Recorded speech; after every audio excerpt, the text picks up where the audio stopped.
Yeah. Oh, well, welcome, Eliza. Yes. Okay. Eliza, uh, to the show. Pleasure to have you on, Pale Blue Nexus.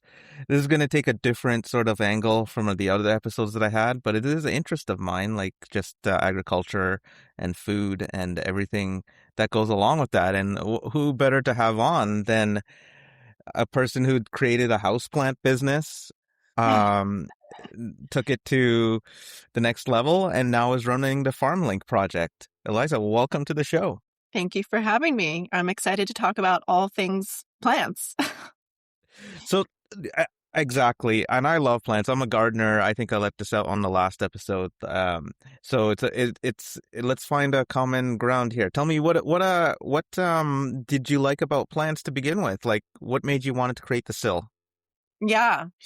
Yeah. Well, great question. I started the Sill when I was 26, which was quite some time ago. And that happened to be 2012. And at that time, I was coming out of brand strategy as a primary or initial career. And I was very interested in taking an entrepreneurial track.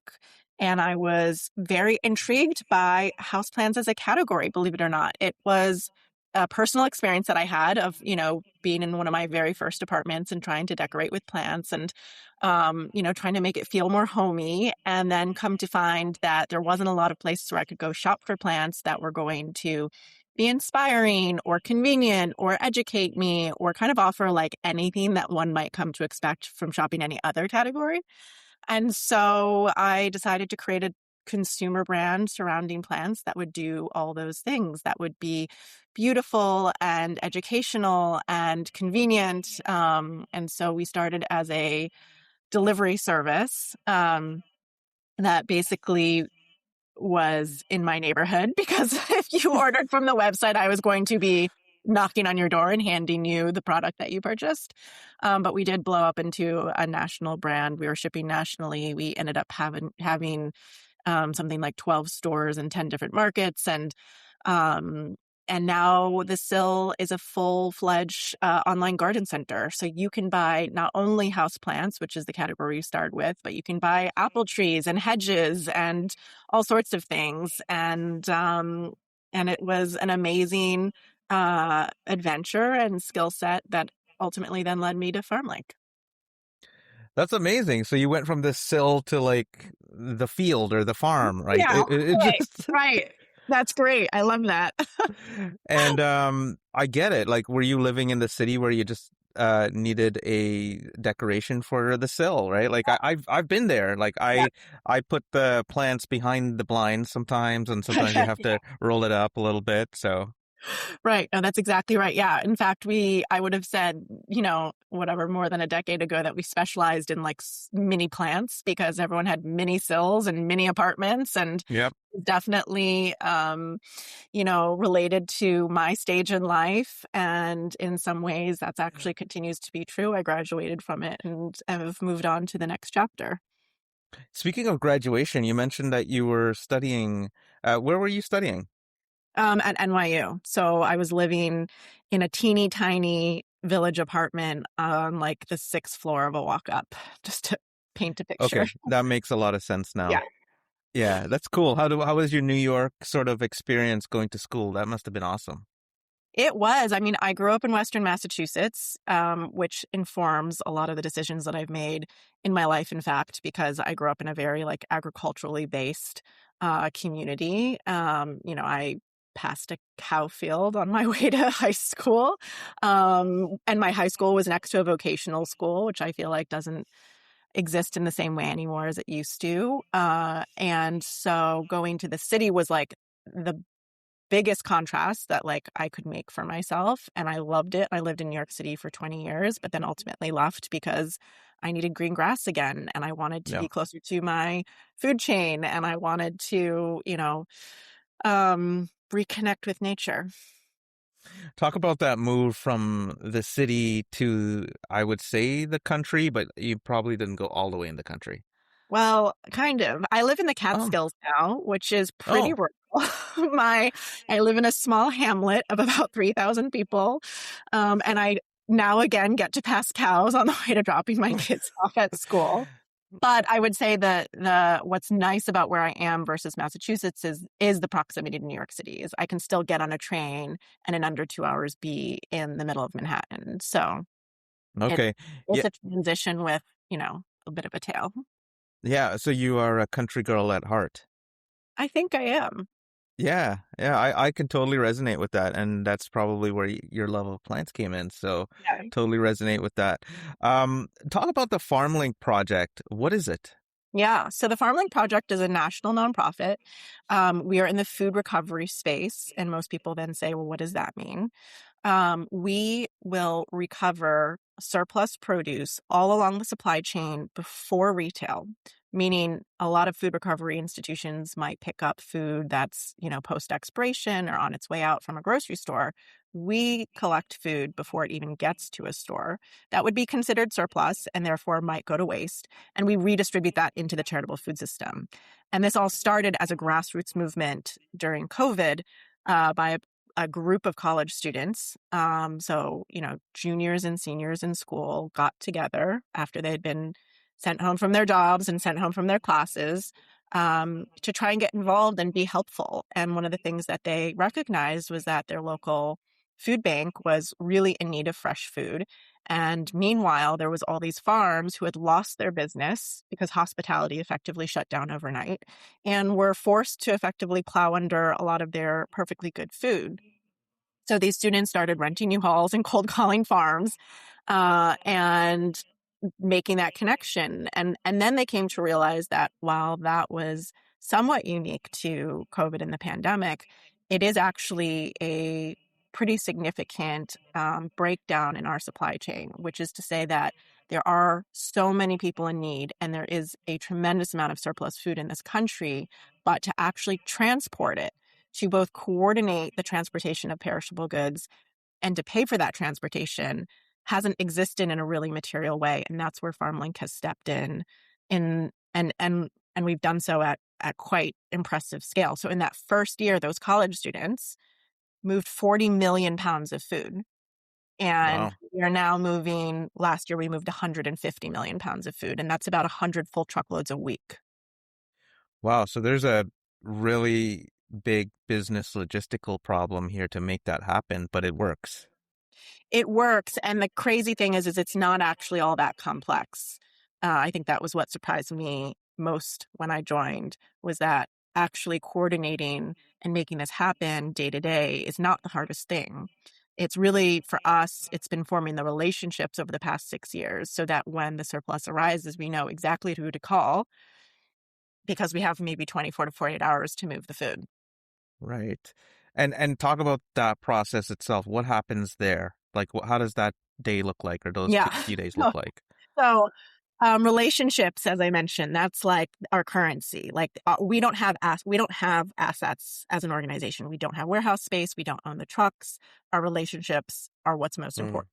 And so if we have 1,000 relationships spanning food donors to receiving agencies, whenever surplus arises, so again, we could have someone who failed to sell their load at the wholesale market one day, or an importer with the same type of situation, or a farmer who lost a sales order. All of these types of situations can happen, and they do happen every single day across every single commodity. Um, they know to call us, and then we have to consider who to call next. And that is a lot of decision making that we have learned over the course of 6 years of doing this. Oftentimes it's closest proximity, right? Because we're also trying to be responsible about this food. It's also timing, but it's also understanding receiving agencies' capacity, like who can actually take a truckload of food, who's going to absorb and distribute it in a timely manner based on what it is and how much shelf life it has left. Like moving potatoes is very different than moving bananas, as you can imagine. And where does this happen? Is this nationally or is this regional? So most of our food in the United States that is grown here originates from California. Okay. Pretty obvious. That being said, you know, you probably can appreciate, like apples are grown all along the Northeast and citrus is grown, in Florida. And so there is food and potatoes are the Northwest. So there is food being grown in all over the place and we can move food from anywhere to anywhere. At scale, we move exclusively full truckloads. And then we do a lot of work with folks who are importing food from Mexico or from Canada. So in fact, our reach is really, all of North America to some extent. Interesting. Talk about the end result of all of this. Like, how has this been received? Yeah. Uh, yeah, talk about the success stories, about what people feel about this. Well, look, this is like a massive opportunity because not only are we helping feed people, but this food would have otherwise gone to waste, which has a huge impact on our planet because food rotting in a landfill creates methane, which is not a greenhouse gas that you want in our atmosphere. So I would say it's a triple win because, we try and support farmers and we try and feed communities and it's very much healing to the planet. It's one of the best interventions actually to climate change is diverting food waste. So all to say, like it's been received quite well, and it's not to say that we invented food recovery or there's not an amazing ecosystem surrounding us. Because I think what we also recognize as an organization is that you don't do this work alone. Like we in fact are a representation of partnership and action because all we're doing is coordinating. Like we're the connective tissue between existing groups, and so we very much depend on the great work of other organizations. But on the receiving end, the impact is enormous. I mean, we're talking about fresh food. The charitable food system often relies on, packaged, non-perishable, oftentimes ultra-processed foods. So we're getting the most healthful, the most fresh food into Mm-hmm. the hands of those who are in need. And when we think about what's happening now, just broadly speaking, like berries aren't cheap. Like, I know Yep. that. You have a kid, you know that. So it's also one of these items that people get priced out of pretty quickly. Mm-hmm. And so we're very proud of the work that we do, that we're able to focus in this very specific way on produce and pre-retail because it does guarantee freshness. Yeah, that's a great thing. Like most people, they would, if they're on the lower income, they would go to the canned foods and not get the fresh stuff, which is what you're trying to do, or what you are doing, Huh. is providing that level of access to the people who can't afford it. That's right. Yeah. And the volume is in some ways hard to wrap your mind around. 150 million pounds is a lot. A common standard in the charitable food space is that 1.2 pounds is equivalent to a meal. Hmm. Obviously, a meal isn't just a bunch of apples, but it does just put things into perspective. That we're producing, 100 what 25, 40 million meals out of that. And then when you think about servings, like the math just grows. And so this is a material amount of food that we're getting to people's tables. Wow. And how big is your network of food banks?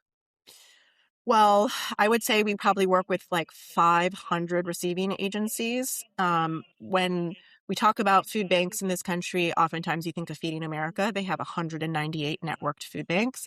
But what a lot of people don't recognize is that there's also a lot of independent food banks too. Hmm. And we actually will work with any nonprofit willing to take a full truckload. So like if you have a very active church, we can come to your church parking lot and drop down a truckload of food.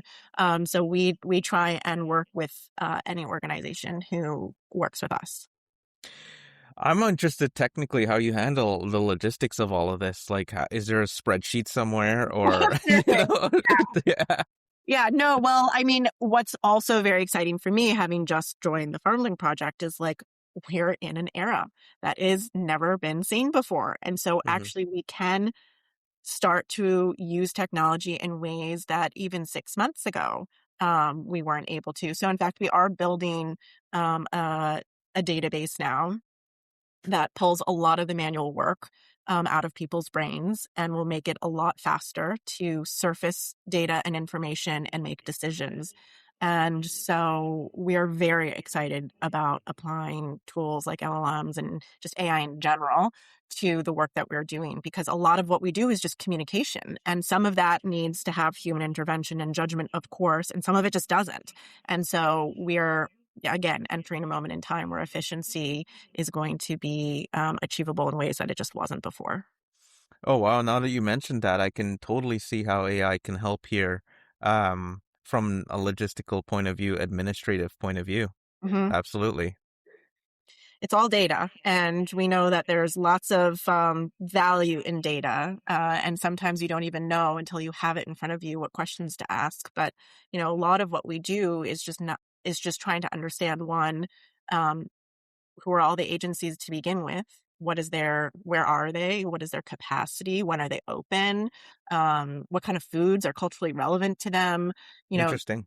there's only so many spreadsheets and pivot tables you can create to like really get value out of that information. So for us, being able to create a database is actually going to be um, instrumental in being able to move food, move it effectively. And what we hope is that it'll also continue to help us unlock supply, because I think there's a lot of untapped supply as well in this country, Mm-hmm.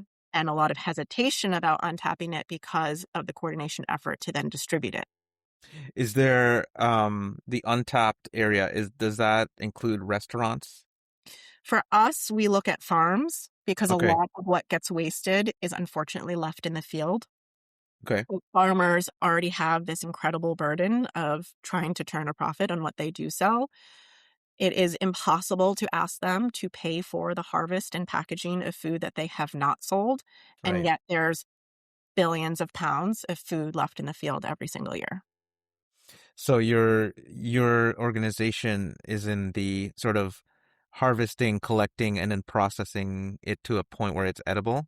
Well, we hope to continue to do what we call pre-harvest recovery work, which is more expensive than moving food that's already been harvested. But it is plentiful and it is there. And if we can do that in a way that both supports farmers and can feed people, that is a very large untapped opportunity. And to say, process, yes, but you don't even have to process it necessarily. It's just a matter of timing, of getting it out of the field and distributed to people in the time that they can consume. Right. Yeah, there's like you said 48 hours, but there is really a time crunch going on, isn't there? Like all the time to get it to the right spot. Mhm. Yeah, we've seen this. So there's a lot of actual news attention right now on the peach trees in California, and it's a really devastating challenge that these farmers have had because Del Monte declared bankruptcy last year, and Del Monte is a big canning company, and a lot of that is just reflective of like consumer behavior changing. Like people aren't eating canned peaches anymore, which is just and canned pears for that matter. And so we saw this last year immediately with pears. Actually, we worked on some harvesting of pears because Del Monte canning facility closed, and there was a farm in the Northwest that literally was just then sitting on hundreds of thousands of pears that were already harvested. And meant to go to this canning facility, and then the canning facility like closed, and then what? And so all of a sudden you have all of these pears ready to go and nowhere to go, and yet you have 48 million food insecure Americans. And in the instance of the peaches, because they've now determined that there's less of a market for these types of peaches, the state of California is actually paying the farmers to dig up the peach trees and replace it with crops that are more viable in the market. And so now we're seeing the destruction of all these incredible peach trees, which is just, quite sad. And yet, we do what we can in terms of rescuing. But, we're up against big forces that, Hmm. put us in these positions. So the demand for people for canned stuff has gone down. That's interesting. I'm wondering if it had anything to do with the pricing or alternatives.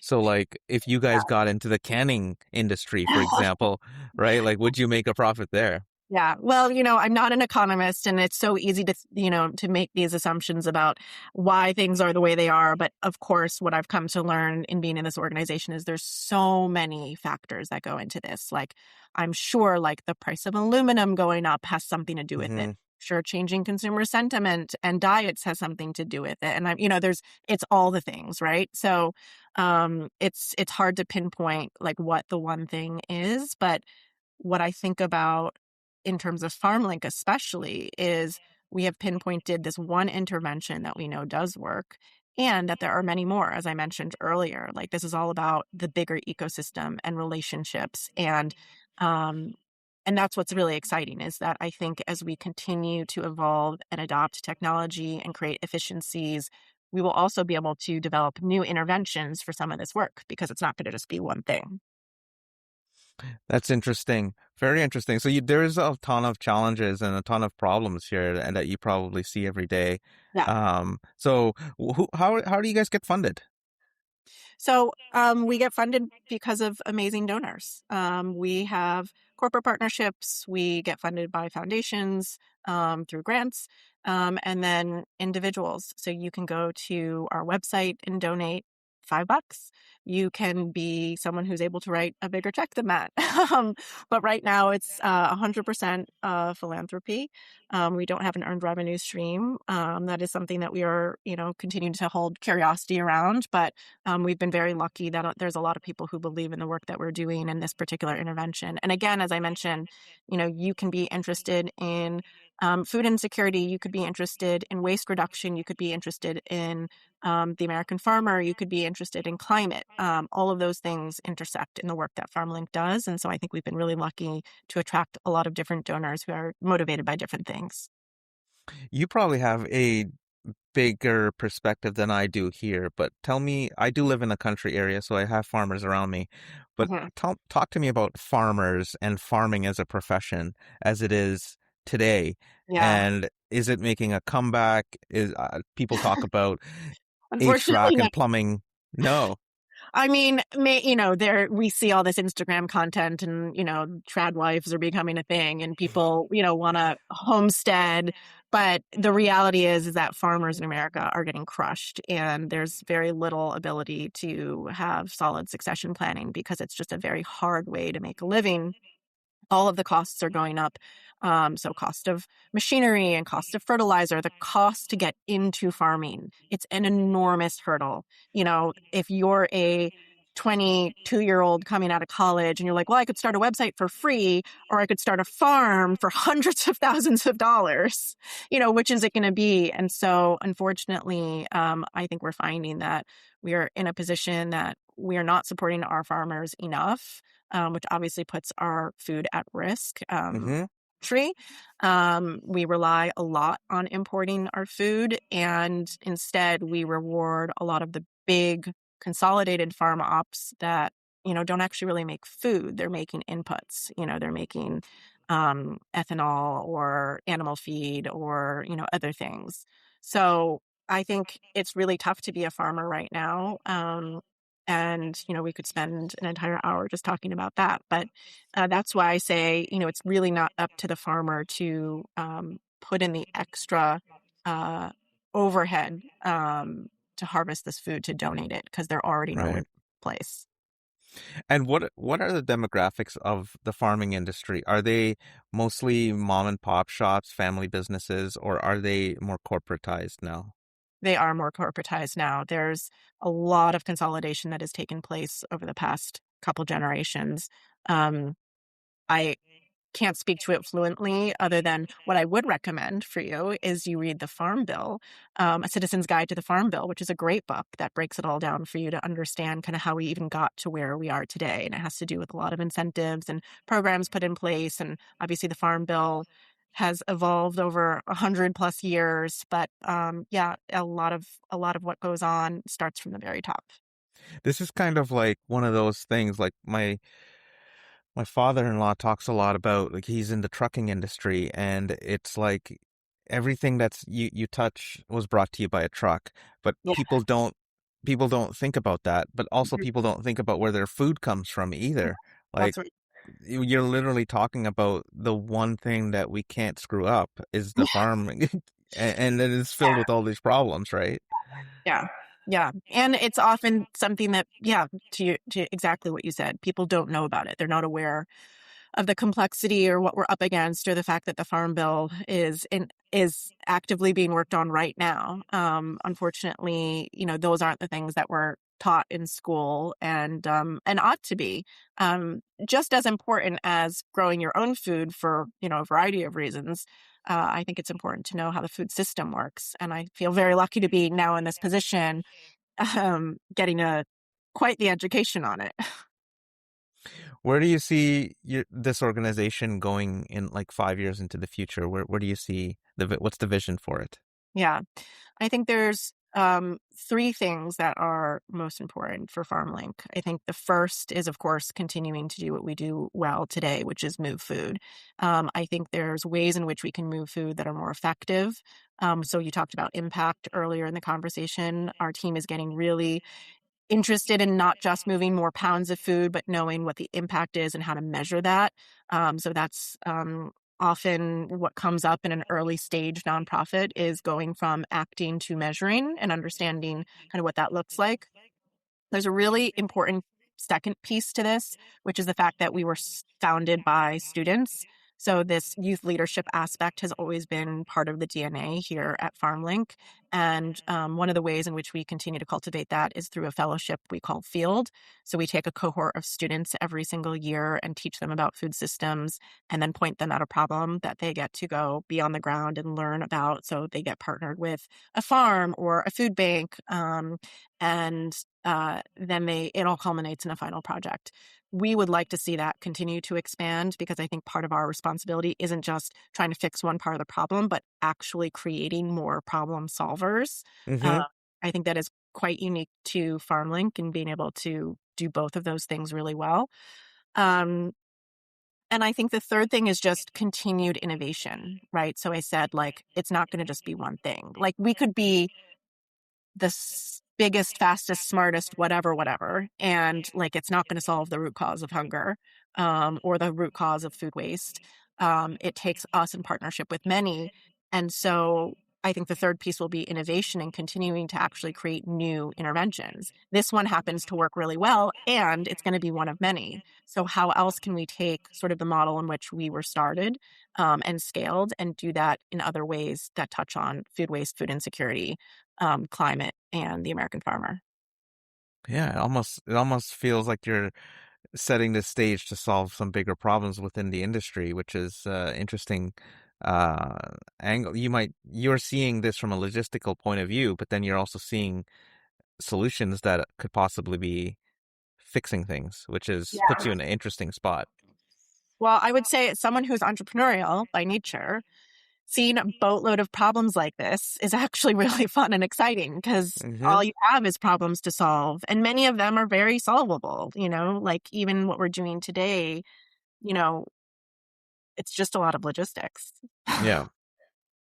Yeah, they need the Silicon Valley folks need to put some pitch decks together and solve some of these problems for you, I think. Yeah. Yeah. Well, we hope to have their support.